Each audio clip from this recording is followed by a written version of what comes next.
दोस्तों, भगवान राम 14 वर्ष का वनवास पूरा करके वापस आते हैं, अयोध्या के राजा बनते हैं। उनके राजपाट में चारों ओर सुख शांति है, विकास ही विकास है, लोगों को किसी तरह की कोई परेशानी नहीं है। इतिहास के अंदर इसे राम राज्य की परिभाषा दी गई है, राम राज्य। जब राम राज्य की बात की जाती है तो कहा जाता है कि पूरे मानव जाति के इतिहास में इस तरह का सुख शांति वाला अच्छा शासन आज तक कभी नहीं हुआ। रामायण के अंदर इसका कई चौपाइयों और दोहों के अंदर विवरण है, मैं एक बस पढ़ के सुनाऊंगा।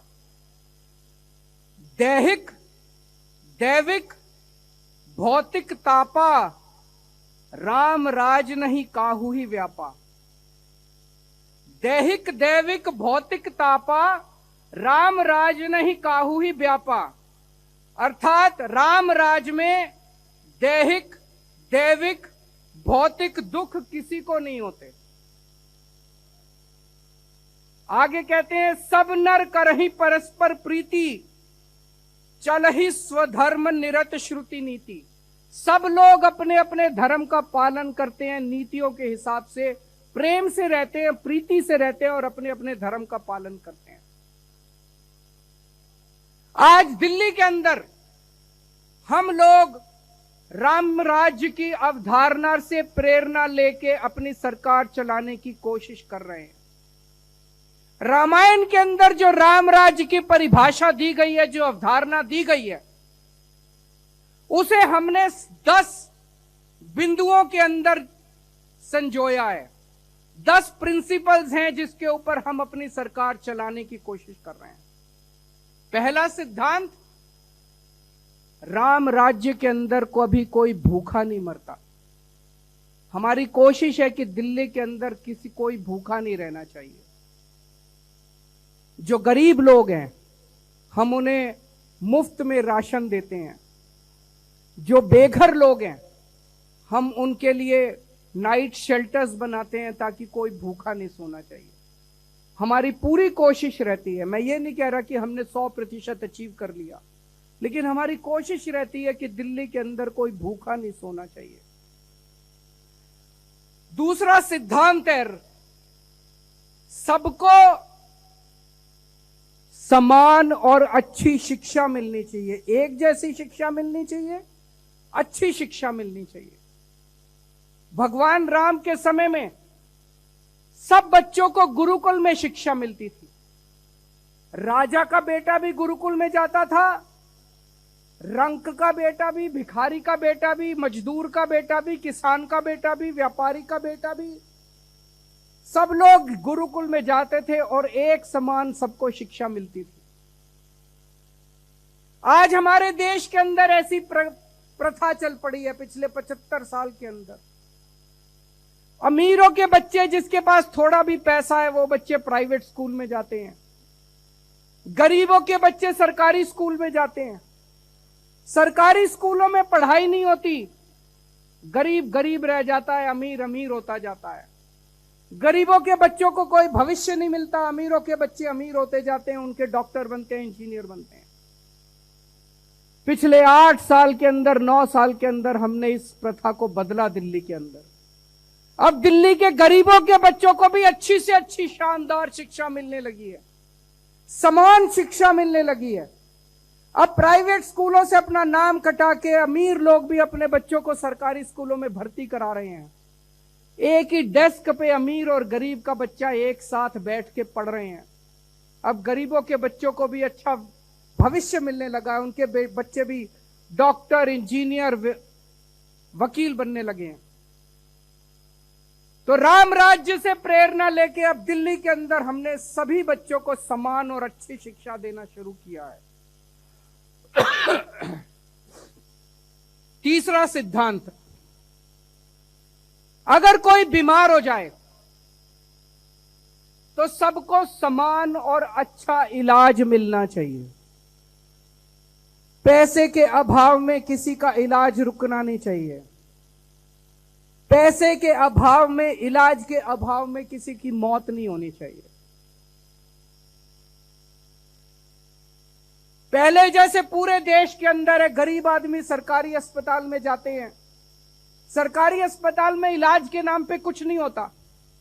अमीर लोग प्राइवेट बड़े बड़े 5 स्टार अस्पतालों में जाते हैं, गरीबों के पास पैसा नहीं है। आज इलाज इतना मुफ्त हो गया कि प्राइवेट में चले जाओ, सारी जमीन जायदाद बिक जाती है। दिल्ली के अंदर हमने सरकारी अस्पतालों को शानदार बनाया, मोहल्ला क्लिनिक खोले, पॉली क्लिनिक खोले, अब महिलाओं के मोहल्ला क्लिनिक खोल रहे हैं, सारी दवाइयां फ्री की, सारा इलाज मुफ्त किया। आज दिल्ली के अंदर सभी लोगों को, चाहे अमीर हो चाहे गरीब हो, समान और अच्छा इलाज मिलना चालू हुआ है। अभी बहुत कुछ करना बाकी है। मैं जब ये सारी बातें बोल रहा हूं, इसका मतलब ये नहीं कि हमने बिल्कुल आइडियल सब कुछ अच्छा कर दिया, लेकिन उस दिशा के अंदर काफी बड़े काम हुए हैं। चौथा सिद्धांत, 24 घंटे बिजली आनी चाहिए। और अगर कोई गरीब है तो उसको भी बिजली मिलनी चाहिए, उसके पास अगर पैसे नहीं है बिजली देने के। आज बिजली कोई ऐशो आराम की चीज नहीं है, बिजली भी आज नेसेसिटी है। बिना बिजली के गरीब आदमी का भी इलाज नहीं चलता। हमारी सरकार बनने के पहले दिल्ली में 7-7, 8-8 घंटे के पावर कट लगते थे। आज ही अखबार में रिपोर्ट आई है, केंद्र सरकार ने एक सर्वे कराया है, देश के सारे राज्यों का सर्वे कराया है, और उस सर्वे के अंदर आया है कि दिल्ली टॉप के ऊपर नंबर 1 है। दिल्ली की तीनों बिजली कंपनियां टॉप के ऊपर नंबर 1 है। 24 घंटे दिल्ली के अंदर अब बिजली आती है। पहले जो 8-8 घंटे के पावर कट लगते थे, अब दिल्ली के अंदर पावर कट नहीं लगते, अब 24 घंटे बिजली आती है और मुफ्त बिजली आती है। लोगों के पास बिजली के बिल तो आते हैं, जीरो बिजली के बिल आते हैं। लगभग 70-73% लोगों को, जो मध्यम वर्ग के लोग हैं, गरीब लोग हैं, उनको फ्री बिजली मिलती है। पांचवा सिद्धांत, सबको पानी मिलना चाहिए, पीने का पानी मिलना चाहिए। हमारी सरकार बनने के पहले दिल्ली के अंदर पानी इतना महंगा था, इतना महंगा था, इतना महंगा था, 10-10 हजार, 15-15 हजार रुपए के पानी के बिल आते थे। कई कई इलाकों के अंदर पानी नहीं था। आज दिल्ली के अंदर कई इलाकों में हमने पानी पहुंचाया है, अभी भी कुछ इलाके बाकी हैं, वहां भी कोशिश जारी है।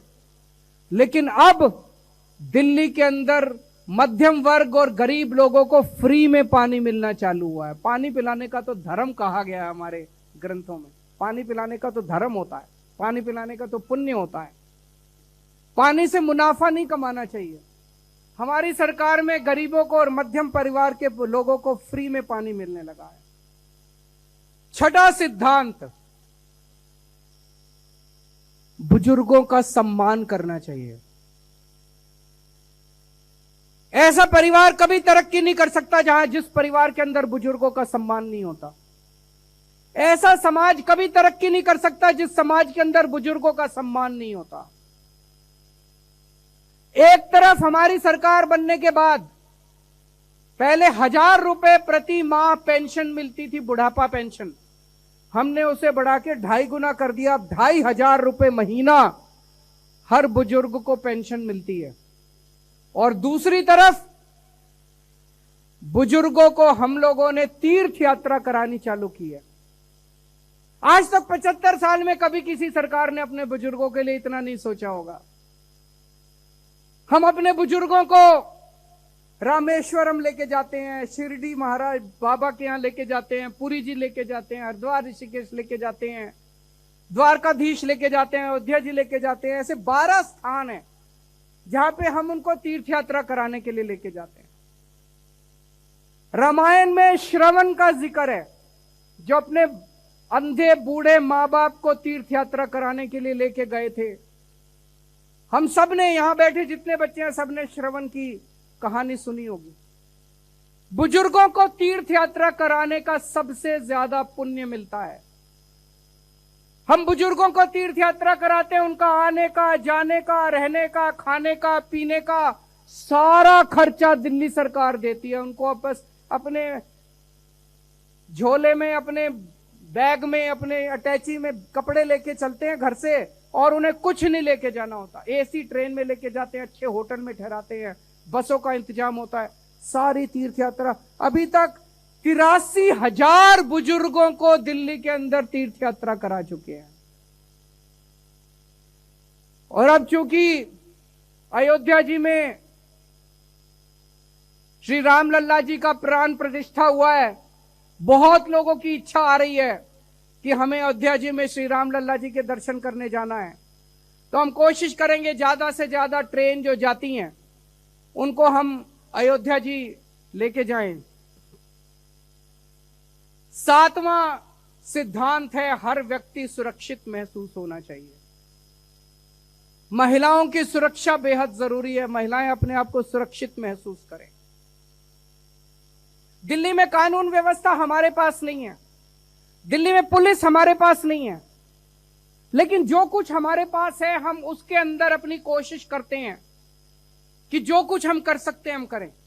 पूरे दिल्ली के अंदर आज सीसीटीवी कैमरों का इतना बड़ा नेटवर्क बन गया है, इतना बड़ा नेटवर्क बन गया है। सीसीटीवी कैमरे से लोग अपने आप को सुरक्षित महसूस करते हैं। जो अपराधी है उन्हें डर रहता है कि अगर हम कोई गलत काम करेंगे तो हम पकड़े जाएंगे। और सीसीटीवी के माध्यम से दिल्ली पुलिस आज बड़े बड़े अपराधों को सॉल्व करने में सक्षम हो रही है। आपको जान के खुशी होगी कि आज केवल मात्र 7-8 साल के अंदर हमने दिल्ली के अंदर इतना बड़ा सीसीटीवी कैमरों का नेटवर्क बना दिया, जो दुनिया के अंदर सबसे ज्यादा सीसीटीवी कैमरे आज दिल्ली के अंदर हैं। New York, Washington, Tokyo, London, Paris, Canada, कोई दुनिया का शहर ले लीजिए, हर शहर से ज्यादा सीसीटीवी कैमरे दिल्ली के अंदर है। सबसे ज्यादा डेंसिटी सीसीटीवी कैमरे की आज दिल्ली के अंदर है। उसी तरह से हमने कोशिश की है कि रात के वक्त स्ट्रीट लाइट्स, कोई स्ट्रीट लाइट नहीं होनी चाहिए। जो डार्क एरियाज हैं वहां पे स्ट्रीट लाइट्स लगवाने का प्रयास किया गया है। अभी भी कुछ एरियाज ऐसे हैं डार्क एरियाज, वहां भी लगवा रहे हैं, लेकिन पूरी दिल्ली के अंदर डार्क एरियाज को चिन्हित करके सब जगह स्ट्रीट लाइट्स लगाने का प्रयास किया गया है। 8वां सिद्धांत, सबसे जरूरी सिद्धांत, रोजगार। आज बेरोजगारी इतनी ज्यादा फैल गई है, बच्चे डिग्रियां ले लेके घूम रहे हैं, उनके पास रोजगार नहीं है, और बिना रोजगार के घर का खर्चा नहीं चलता। घर कैसे चलेगा? बेरोजगारी आज देश के सामने सबसे बड़ी समस्या बन गई है। उसको दूर करने के हमने कई प्रयास किए। एक तरफ दिल्ली सरकार कई तरीके से कई लोगों को रोजगार दे रही है, सरकारी कई नौकरियां निकल रही हैं। हमने ढेरों मोहल्ला क्लिनिक खोले, उनमें लोगों को रोजगार मिला। हमने door step delivery of services किया, उसमें लोगों को रोजगार मिला। हमने ढेरों नए स्कूल खोले, उसमें युवाओं को रोजगार मिला। ढेरों रोजगार मेलों का आयोजन किया गया, जहां पे कंपनियों को बुलाया गया, युवाओं को बुलाया गया, वहां पे युवाओं को रोजगार मिला। जॉब पोर्टल बनाया गया, उस जॉब पोर्टल पे लगभग 10 से 12 लाख नौकरियां निकली, वहां पे बच्चों को रोजगार मिला। एक आकलन के मुताबिक पिछले 9 साल में लगभग 12 लाख युवाओं को दिल्ली के अंदर हमारे प्रयासों से रोजगार दिया जा चुका है। लेकिन हमारी शिक्षा व्यवस्था के अंदर कुछ तो करना पड़ेगा। आज हम BA, BCom, BLE, LLB, BSc करके निकलते हैं हमारे बच्चे, उनको नौकरियां नहीं मिलती, नौकरियों के लिए घूमते रहते हैं, डिग्री हाथ में लेके नौकरियों के लिए घूमते रहते हैं। यह शिक्षा व्यवस्था अंग्रेजों ने बनाई थी क्लर्क पैदा करने के लिए। हमने दिल्ली के अंदर दिल्ली के स्कूलों में एक प्रयास किया, बिजनेस ब्लास्टर्स प्रोग्राम का, एंटरप्रेन्योरशिप क्लासेस का।